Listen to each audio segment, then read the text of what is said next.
Ok, comment donner du sens à son CV quand on a un parcours de TDAH? Comment on fait pour créer ce fameux CV qui vous met en valeur plutôt qu'il vous dessert? Aussi étonnant que ça puisse paraître, j'ai toujours réussi à décrocher des entretiens et à obtenir des emplois malgré un parcours, comment dire, plutôt atypique. Donc la clé pour nous, adultes TDAH, c'est de vraiment trouver le fil conducteur en lien avec le poste demandé. Donc on a un parcours rempli, très riche, de plein d'expériences, mais qui ne sont pas toujours connectées entre elles, très variées, très disparates comme ça. La première chose, c'est déjà vous mettez que les expériences pertinentes en lien de nouveau avec le poste. On n'a pas besoin de tout savoir. Au début, j'ai fait cette erreur. Je voulais remplir en me disant, ça montre que je suis quelqu'un qui a beaucoup d'expérience dans plein de domaines variés. Ok, c'est bien, mais il faut sélectionner celles où tu peux vraiment développer en lien avec le poste pour lequel tu postules. Il y a certaines choses, il faut vraiment mieux éviter de les mettre parce qu'on va t'interroger là-dessus. Donc, ne leur donne pas le bâton pour te faire battre. Parce que quand on a autant d'expériences variées, ça peut faire peur au recruteur. Il peut se dire, ok, cette personne, elle est all over the place, là, elle sait pas trop ce qu'elle veut dans la vie. Non, vous devez vraiment mettre l'accent sur ce que eux, ils recherchent. L'employeur, qu'est-ce qu'il attend de vous? Car surtout, si vous restez pas longtemps dans des emplois, vous avez des trucs, des jobs à courte durée comme ça, il va falloir pouvoir l'expliquer. Il va falloir pouvoir démontrer que vous n'êtes pas quelqu'un qui lâche son job comme ça du jour au lendemain, de complètement instable. Ça, c'est très souvent le point avec les adultes TDAH, c'est qu'on a très peur et que souvent on renvoie une image d'instabilité. Typiquement, montrer que la décision, elle vient de vous. Vous avez choisi de stopper telle ou telle activité et leur montrer que ça vient de vous. Expliquer que vous avez voulu vous réorienter, expliquer le pourquoi, la raison derrière. Du coup, ça va leur montrer votre professionnalisme, votre sérieux. Pour vous donner un exemple, j'ai été coach en nutrition pendant 4-5 ans, mais je leur ai dit, voilà, je me suis donné 3 ans, j'ai mis 3 ans dans mon CV parce que il y a eu un peu avant, après où on tâtonne. Bref. Je leur ai dit, voilà, j'avais mis 3 ans, j'étais coach en nutrition, pour pouvoir vivre de mon activité. Je m'étais mis cet objectif-là, donc ça montre que c'est moi qui ai pris la décision, que je suis sérieuse, je me suis mise un objectif et que j'ai pas juste tenté l'aventure comme ça. Je me suis mis 3 ans et au bout de ces 3 ans, l'objectif était de pouvoir arriver à en vivre. Et du coup, je leur ai dit clairement, voilà, la situation économique a fait que j'ai pas pu arriver et atteindre cet objectif, donc je me suis réorientée professionnellement. Ça montre aussi que je suis sincère, ça montre que je peux être humble et reconnaître que voilà, ça n'a pas fonctionné. Donc reconsidérez vraiment l'idée, si vous avez fait peut-être juste 2 mois dans un endroit, etc. Est-ce que vous le mettez ou pas? Est-ce que c'est pertinent? Est-ce que vous allez savoir comment vous dépatouiller avec ça? Est-ce que vous arrivez à donner vraiment des raisons clés de pourquoi vous n'avez pas poursuivi? Un autre exemple, je postulais pour un job de secrétaire médical et j'avais travaillé quelques années avant juste une mission de 2 mois. Donc la question, forcément, ils allaient me dire pourquoi que 2 mois? Qu'est-ce qui s'est passé? Pourquoi vous n'avez pas persévéré là-dedans? Mon mari avait eu des problèmes de santé à cette époque-là et j'ai clairement dit, écoutez, je suis restée soutenir mon mari à la maison. Il avait besoin d'aide pour porter les choses, pour faire plein de trucs. J'étais là pour lui. J'ai repris du coup tous les enfants, l'entretien de la maison, etc. Il y avait beaucoup de choses à faire. Donc je m'étais dit, de nouveau, j'ai pris la décision de reporter mon retour au travail 1 an, 2 ans après, une fois que les enfants seraient à l'école, une fois qu'ils seraient plus grands, etc. Donc, je laisse pas un trou, surtout les mamans là, je laisse pas un trou en disant, en laissant l'opportunité, voilà, ça s'est fait, j'ai rien fait. Non, j'ai pas rien fait. J'ai pris la décision de stopper pour faire telle chose. Ensuite, c'était prévu que telle année, telle date, je reprenne mon activité. Et c'est pour ça qu'aujourd'hui, je recherche un job et que je suis là devant vous à passer l'entretien. Donc vraiment anticiper et préparer les questions qui vont vous être posées en lien avec le poste, en lien avec toutes vos missions, tout ce que vous avez pu faire. Prenez le temps, mettez-vous à la place du recruteur. Si c'était vous qui deviez embaucher telle ou telle personne, le profil comme vous, quelles questions vont ressortir? Et vous le savez que parfois il y a un petit trou, il y a un blanc. Parfois vous avez été très très peu de temps en poste. Qu'est-ce qu'on va vous dire?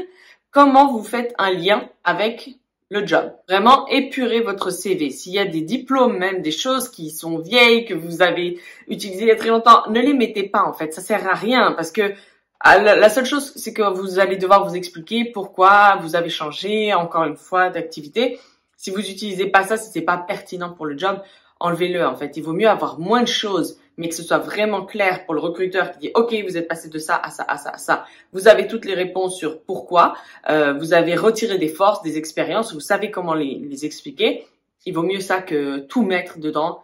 ça va pas. Non. Typiquement, dans mon CV, quand je postulais pour ce job de secrétaire médical, donc voilà, j'ai pu expliquer pourquoi j'ai été coach en nutrition, le fait que voilà, j'avais un lien avec les patients, ce que ça m'a appris, j'ai mis en avant tout ce qui était en lien demandé en fait dans l'offre d'emploi. J'ai parlé de ma pause, pourquoi j'ai pas travaillé de temps à temps. Je suis remontée à plus jeune quand j'ai travaillé 1 an en banque. Je n'aurais pas parlé que particulièrement j'ai fait du graphisme, que c'était Photoshop et compagnie, parce que dans le job c'est pas pertinent. Par contre, ce qui était intéressant de mentionner, c'est que j'ai l'habitude de traiter des données confidentielles, donc je mets ça en avant parce que dans le domaine médical, le secret professionnel est vraiment très très important. Donc vraiment, tout ce que vous notez, vous êtes censé pouvoir le tourner en force, en expérience et expliquer le pourquoi du comment. Et la partie où souvent on croche, c'est la partie des défauts. Parce que si on vous demande, très souvent on vous demande, donnez-nous 3 défauts, ok? Parce que tout le long, on essaie de parler de nos qualités, c'est très bien. Par contre, quels sont vos défauts? En tant que personne TDAH, vous ne dites pas que vous êtes TDAH, hein, sauf si voilà, c'est pertinent et que vous pensez que ça va apporter un plus dans le domaine. Sinon, moi, je le mentionnerai pas parce que la majorité des gens ne connaissent pas le TDAH. Ça va juste leur faire peur. Ils se disent, quoi? Qu'est-ce que c'est le TDAH? Est-ce que cette personne est instable? Qu'est-ce que ça veut dire? C'est une maladie mentale. N'en parlez pas pour l'entretien. Plus tard, une fois que vous êtes en poste et que vous avez peut-être besoin d'aménagement, et vous sentez que vous avez un bon feeling, allez parler avec votre supérieur. Demandez, par exemple, si vous avez besoin d'un casque anti-bruit, voilà, expliquez, écoutez, moi, je fonctionne mieux. Vous n'êtes même pas obligé d'entrer dans le TDAH, juste d'expliquer, voilà mon fonctionnement, j'ai remarqué que je suis plus performant, je suis plus concentré quand je fais ça ou ça. Donc, dans les défauts, vous pouvez très bien dire, écoutez, moi, je suis quelqu'un qui aime pas s'ennuyer, typiquement, mais aujourd'hui, je sais comment faire lorsque je suis confronté à cette situation, je sais me rendre utile, je sais aller chercher du travail, pour ne pas m'ennuyer. Donc, toujours, vous donnez un défaut, mais vous expliquez, vous développez sur le fait qu'aujourd'hui, vous avez acquis les compétences, vous connaissez assez pour mettre en place des stratégies pour quand même réussir à faire votre travail et pas tout lâcher et dire, voilà, quand je m'ennuie, je me casse. Non. Ou encore, vous pourriez dire, voilà, dans un de mes défauts, j'aime que les choses aillent vite, que ça bouge vite, etc.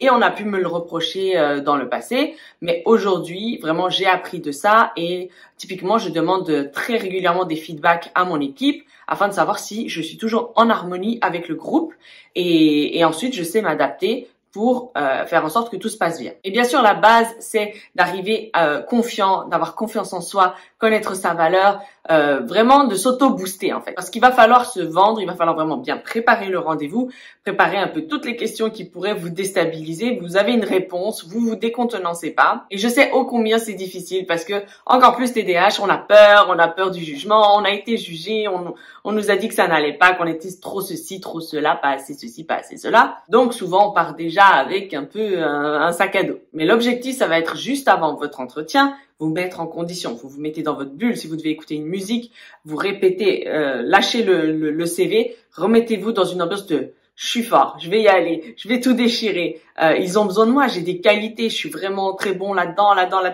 Bref, motivez-vous et y allez. Confiance en vous. Bien sûr, ne soyez pas arrogant, ne soyez pas condescendant et puis dire vraiment, moi je vous prends du dessus. Non, bien sûr, ça n'ira pas. Personne n'aime ça. Mais on aime avoir en face, si moi j'étais recruteur, j'aimerais avoir en face quelqu'un qui a confiance en lui, qui est pas en train de regarder ses pieds ou qui est en train voilà, d'être tout timide et de pas tout avacher sur sa chaise. Votre posture, tenez-vous droit, regardez-les droit dans les yeux, parlez franchement, parlez clairement. Ne vous laissez pas démonter. Ils sont là pour vous tester aussi, c'est leur job, pour voir est-ce que c'est du solide ou pas. À vous de faire le job et d'arriver préparé et de dire voilà mes qualités. J'ai des défauts, certes, je travaille dessus, j'ai appris de mes erreurs. Aujourd'hui, voilà comment je mets en place des choses pour pallier à mes défauts. Et voilà, je suis la bonne personne pour vous. Et bien sûr que si vous avez travaillé dans différents domaines comme ça, dans votre expérience, de noter que vous êtes quelqu'un de très adaptable, quelqu'un qui s'adapte très vite en fait au milieu, à l'environnement, et que ça c'est un plus, c'est un atout. Parce que dans toute société, il y a du changement. Donc vous vous adaptez très facilement au changement. Votre grande curiosité, le fait que vous cherchez des solutions, le fait que vous êtes très créatif, très imaginatif et que vous aimez proposer comme ça des nouvelles solutions, des nouvelles options à votre équipe, aux gens avec qui vous travaillez. Ça, c'est un atout, c'est un plus. Selon le domaine où vous êtes, le fait que vous fassiez très attention aux petits détails que personne n'a vus, mettez-le en avant aussi. Voilà, partez vraiment de l'offre d'emploi. Quels sont les points principaux qu'ils recherchent?